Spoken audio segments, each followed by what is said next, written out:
I know this isn't the type of video I'd usually make, but I just like to say maybe give it a chance, because I'm just going to be talking about the games that have come out this year and that are going to be coming up soon. I'll try to focus on AAA games, and by AAA I mean heavily marketed or highly anticipated by a decent portion of people. There might be a couple of favorites of mine, but I'll try not to sell you on them. I'll just try to share my enthusiasm of them with you. Okay? Alright. I'll start us off with the games that I haven't played, but I have heard decent things about them. Like the Resident Evil 4 remake. The fourth remake of Resident Evil, unfortunately I didn't get to play it. But I did play the second and third remake. And I have a friend and he told me some pretty decent things about it. So it's probably a decent game, I'm thinking. Dead Island 2, again, didn't get to play it. But from what my friend has told me, it's a pretty decent zombie game. And it's probably more fun with friends, so probably wait for a sale on that one. Street Fighter 6, from what I've seen, it has some pretty great animations, and it looks like it's a decent fighting game. My buddy tried it out, and he said that you can fight people right off the street, and that just sounds incredible. My only issue with Street Fighter is that I'm not a giant fan of fighting games. So I probably just won't be I just can't recommend this one. Only for that reason. But if you are a fan of fighting games, maybe you should check it out. Okay, now we move on to what I have played this year, which is The Legend of Zelda Tears of the Kingdom. For any Zelda fan, this is probably just an insta-buy, because it was for me. There's just a lot of things you can do in this game that just is a lot of fun. A lot of games come with their sets of issues and minor quirks that can leave you with frustration, and yeah, this game probably isn't an exception to that, but I still think it's fantastic. Without really spoiling the story, you can play as Link, who's on his second adventure of saving the Kingdom of Hyrule. But this time, you can build. You are Bob the Builder, and these little builds will help you on your journey to saving Hyrule. Now, as many of you have seen, these builds are they're pretty creative and a little weird. But that's what makes it great, honestly. There's like no limitation to your imagination. The only downside is the build limitations, unfortunately, but that's fine. It's not that big of an issue, but it was a little minor gripe I had with it. The story itself is very enjoyable, and it has some twists that I honestly didn't see coming, mostly because I think I just deluded myself into thinking that the writers of the story wouldn't be going there, but they did, and so I was a little surprised. My only issue with the story would be that they incorporated an idea into the story that usually just breaks the narrative, or it could just leave the audience confused, and it could leave the story with plot holes. I'm gonna give a spoiler warning right here, right now, so that you guys who haven't played the game get to pause the video and maybe skip past this part or come back at a later time. Here's your warning: skip now. Okay, that's out of the way. Time travel's stupid, and it is the worst idea to come up with for your story. Most stories don't even get to incorporate time travel in a functioning way without confusing the audience in the process, or just having major plot holes. I'm just still confused how time travel worked in Avengers Endgame. How do you travel through time by getting small? That doesn't make sense. And it's confusing to me mostly because I'm just an idiot. I don't understand some of these things. They just confuse the hell out of me. So that's just an idiot's take on what maybe avoid this topic when it comes to your story. Don't go to time travel. It is stupid. It is not just stupid, it makes me feel stupid, and now I just don't even like the thing. I don't like the movie or the game anymore because I feel like an idiot, and I don't want to feel like an idiot. I just want to have fun. But anyway, let's get off of the topic of time travel. Let's go on to the topic of how this goes into Tears of the Kingdom. Because in Tears of the Kingdom, Link sends the Master Sword to the past to recover and power up for the final fight with Ganondorf. So now there's two Master Swords at once now. Because if we look back at Breath of the Wild, the Master Sword was there.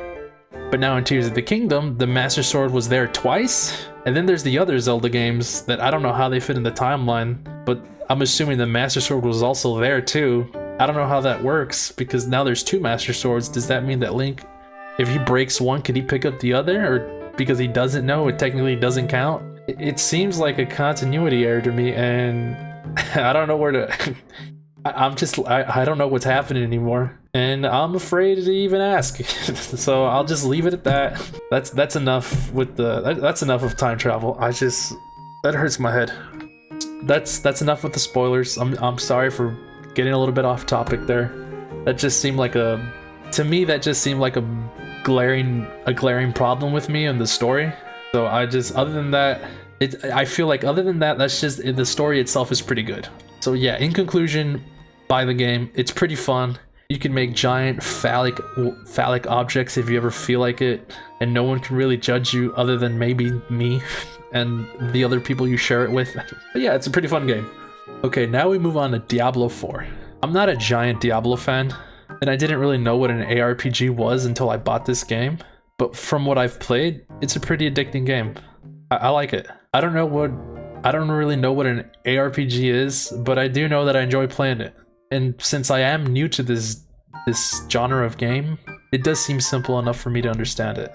There's still a couple of confusing aspects to it, like what is overpower damage, and how far away does an enemy have to be for far away damage to kick in, like what is crowd control, and does slow count as crowd control? Because it seems like it should, and from the way I read it, it also seems like it should, but I'm not sure. But those are just some minor issues that I have with the game. The game's still fun, but I just can't recommend it. And the reason why is also the reason why a lot of games are terrible at launch. We all really know what that is already. It's performance or bugs or crashing. And for me, it's crashing. I've crashed probably about 20 times in the past week, I think, that I've been wanting to play the game. Almost like clockwork. Anytime I'm playing for any significant amount of time, like let's say I'm doing a dungeon, a hell tide, a world boss, the game just crashes straight to my desktop, or it'll freeze, you know? Either or. I've updated my drivers, I scanned and repaired the game, nothing has really fixed this. And I know this is an issue on Blizzard's end, because when the game first came out, I wasn't crashing. And then there was an update, and now I'm crashing. So I know this is probably on their end to fix, and I'm just gonna be waiting for that fix to be coming. That's enough about the technical issues, let's move on to the story. And again, I'll try to avoid any major story spoilers, but it is a pretty dark game, and that is freaking awesome. I thought that was damn cool. It is dark as hell. Hell is coming to the planet of Sanctuary, I guess, or the realm of Sanctuary, and there is no hope. Evil's coming, and evil's gonna curb stomp humanity into the ground, and I'm just along for the ride, and I want to see where it goes. And that is freaking awesome, and it is metal as hell. But let me just say, maybe minor spoilers, I guess, right here, but for a game called Diablo 4, I'd really like to fight a demon called Diablo. That's personally what I would like to fight against, in my opinion. I mean, that's personally what I would like, just to fight someone called Diablo. It didn't happen this game. I feel like the game is missing that, and knowing Blizzard and what I know about them, they'll probably add him in an expansion, maybe charge you another $70 along with a $90 version of it that lets you play it maybe 4 days early, and then still add another couple $40 worth of armor sets for a class that you can barely see in combat anyway. How is that? How is that not just stupid to buy? You can barely see your character in the game. The only time I see him is when you're putting on armors, and in combat you don't even see him, you see the top of his head. And then you can barely see that when you're getting surrounded by mobs, or when those little damage numbers are ticking all over the screen. So that just seems like a stupid thing to buy. But whatever, that's the game. I'm still okay with it. Hopefully with these with the way they charge you for armor sets, hopefully the expansions will be free. Hopefully, but I'm not holding my breath on that. I'm pretty sure you'll probably just have to pay for it too. So yeah, that's the game. I feel like it's a great game. I would almost want to recommend it, but I just can't. I'd say wait 2 to 3 months, and then hopefully the crashing by then is fixed. But other than that, just don't buy this game, wait on it. Alright, those were the games that I did play. Now let's look at the games that are coming out soon, in the foreseeable future in the coming months, or also maybe next year. And I want to start with Final Fantasy. The new Final Fantasy looks great. It looks really good. But I won't be playing it, mostly because I don't have a PS5, and it's a PS5 exclusive, and I believe the PC version's coming out maybe next year. So by then I'll probably be playing it, but from what I'm seeing, it looks pretty good.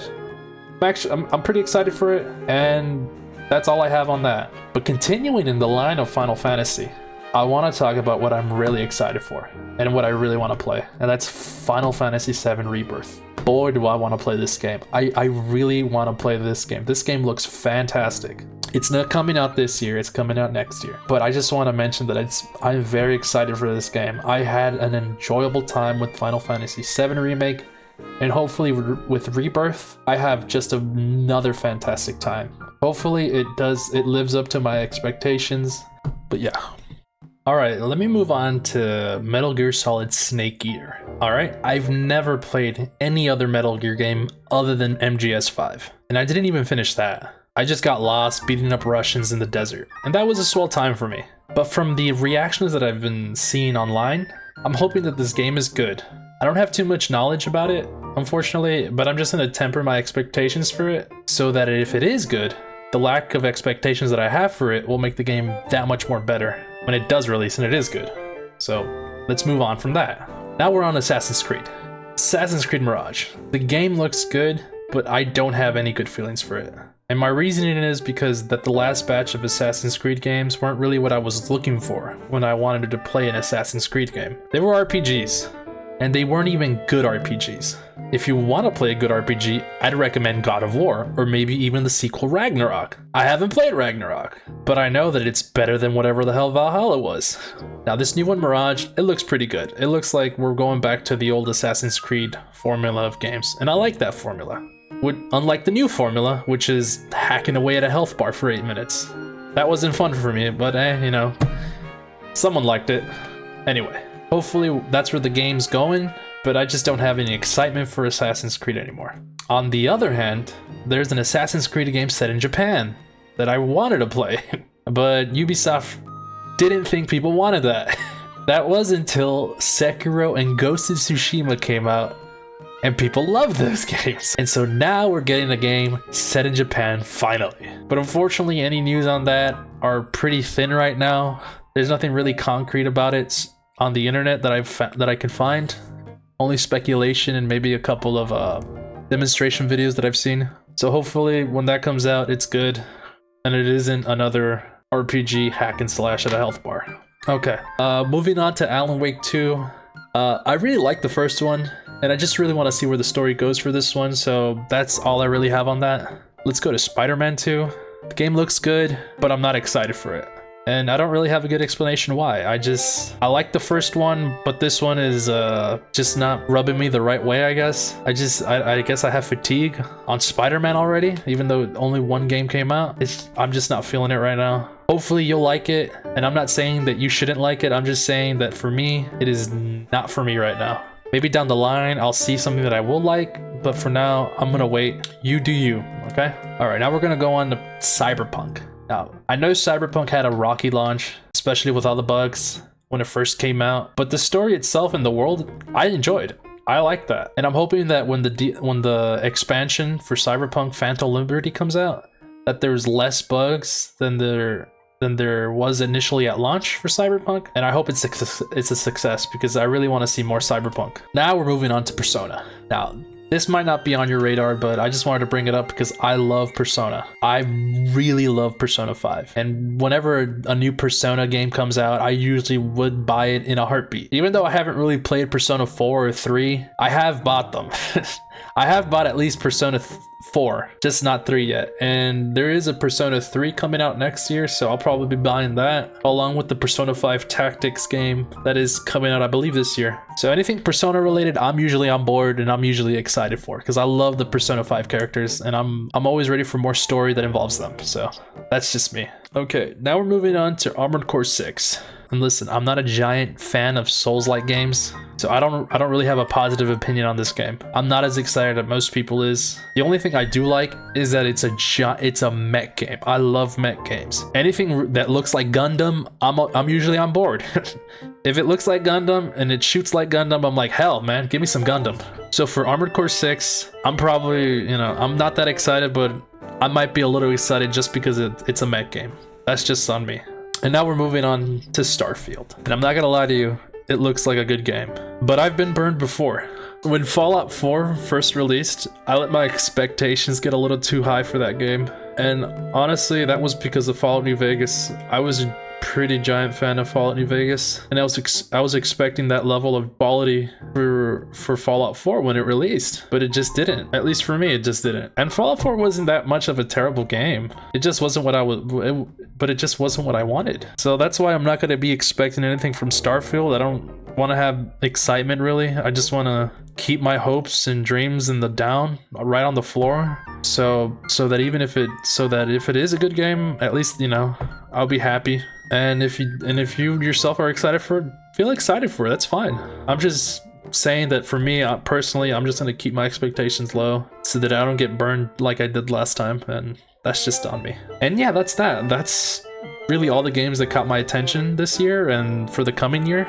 If you feel that I didn't mention the game that you're excited for, feel free to point it out for me on the comments down below. If you think I should be giving some of these games more of a chance, feel free to mention that as well. I'm very much open to the possibility of my mind being changed. I just, at the moment right now, I'm really steadfast on where my opinions lie. But again, I will change them if you have a pretty decent argument as to why I should change them. But again, don't worry about that if you don't care too much. That's fine with me too. So yeah, other than that, spend your money wisely as much as you can. Like and subscribe if you want. Have a good one.